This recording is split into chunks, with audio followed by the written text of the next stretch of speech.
I decided to do a video today, short video, I hope, and it's because of something that I've heard a lot lately. I've been hearing it for years, but lately it seems like it's almost everywhere. Um, I'm not sure if it's because of where I'm living at the moment or what it is, but and today on Facebook, I saw a comment somebody made on a post. Somebody posted a Bible verse, and the Bible verse was coming from the New King James Bible. And so somebody was upset about that, and they made quite a lengthy post about why the New King James was not a translation that you could trust, and promoting King James only. And so I have my King James Bible here. I really like this King James Bible.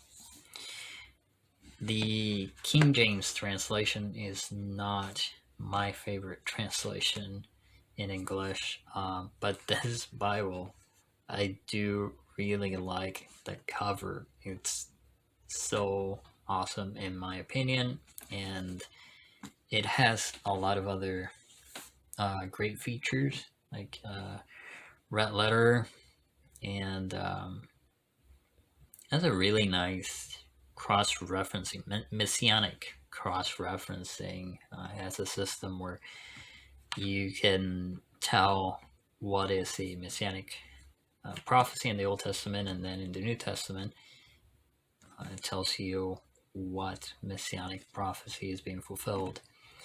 So I think it's pretty great.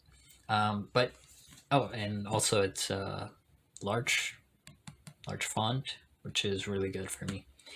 But I haven't read it. I haven't used it. I bought it when I moved to the US. It was the first Bible that I bought, but I had a really hard time reading it because English is not my first language. And although I've been bilingual pretty much all my life, and I actually make a living as an interpreter, it's 17th century English, so it's not something that I speak every day. But anyway,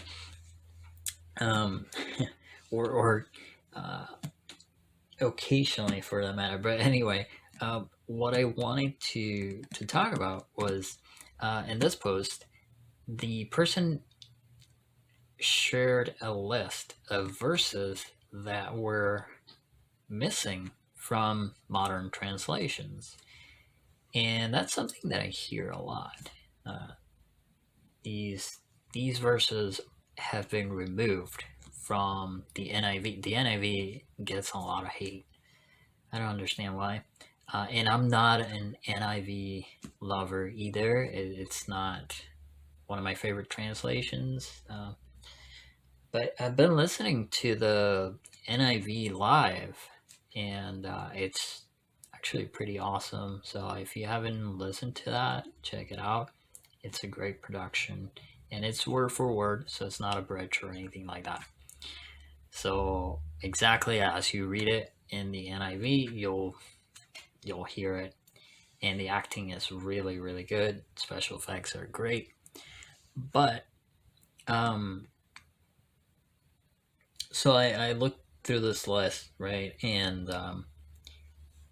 I decided I'm just going to look at some of these verses, and there was one verse that stood out to me because I think was the first verse that I ever looked at. First time that I got an NIV Bible in Spanish, and I realized, hey, there's a verse missing here. But I found something interesting, and so I wanted to share with you guys, because I hear a lot that the translators, they remove these verses, and people imply like there's some kind of conspiracy, some malicious intent.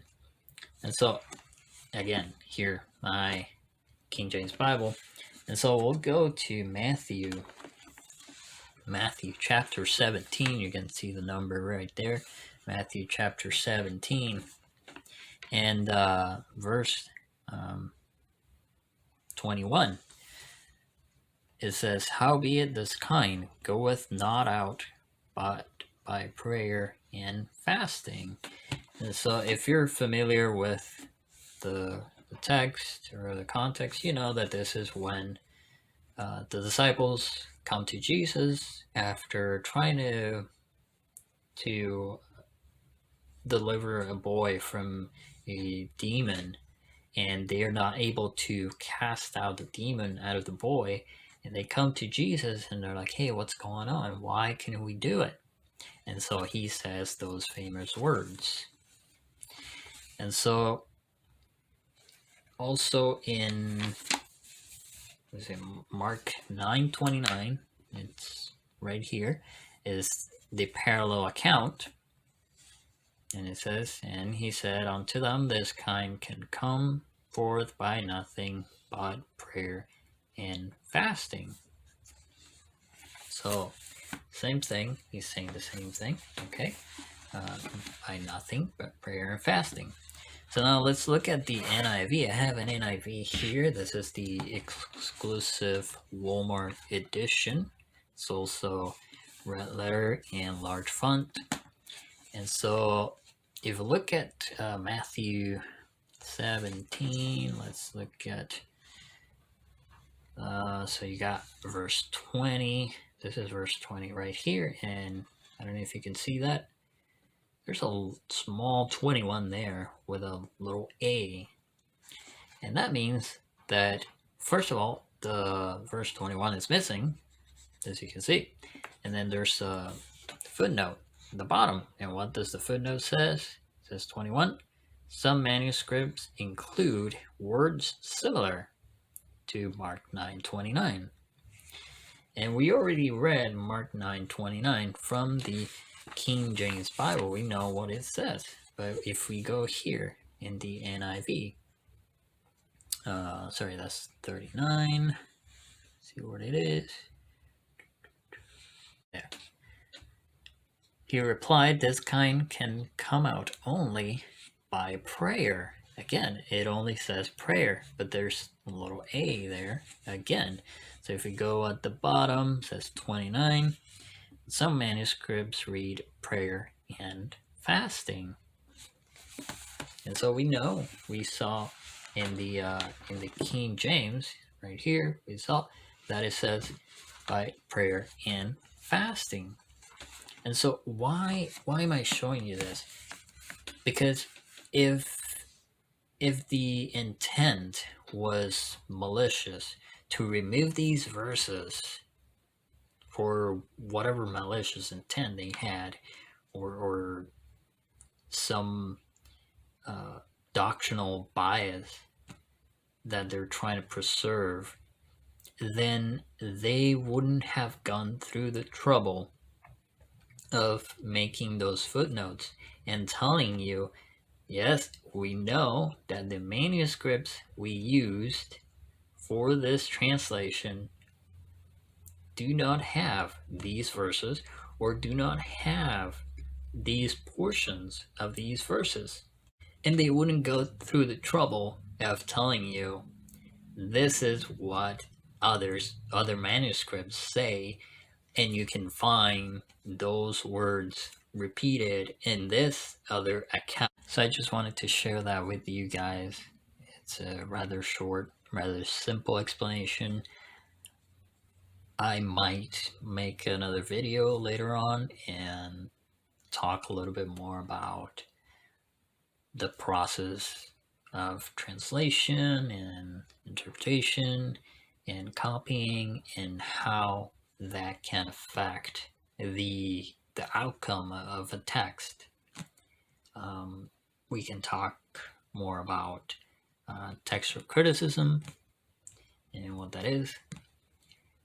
But I just wanted to share this with you guys because it's been on my mind lately a lot, and it's something that really concerns me when I hear people say things like that, because honestly, I don't see how, and I don't think at all that the NIV translators, they purposely went out of their way to take out those verses, because even if you take them out, what it's missing, it's not something that will hinder anyone from coming to Christ and loving him and following him, and maybe they'll find another Bible that has those verses, and well, maybe they'll like it, and they'll gain something from it. But if the NIV, it's all you have on hand, if the NIV was your very first Bible that you ever read and brought you to Christ, and if the NIV is a Bible that you feel comfortable reading because it's in modern English, then that's awesome. More power to you. May God bless you in your study of Scripture. So thank you for listening to me. I hope that you found this useful. So until next time, God bless you, and keep on studying Scripture.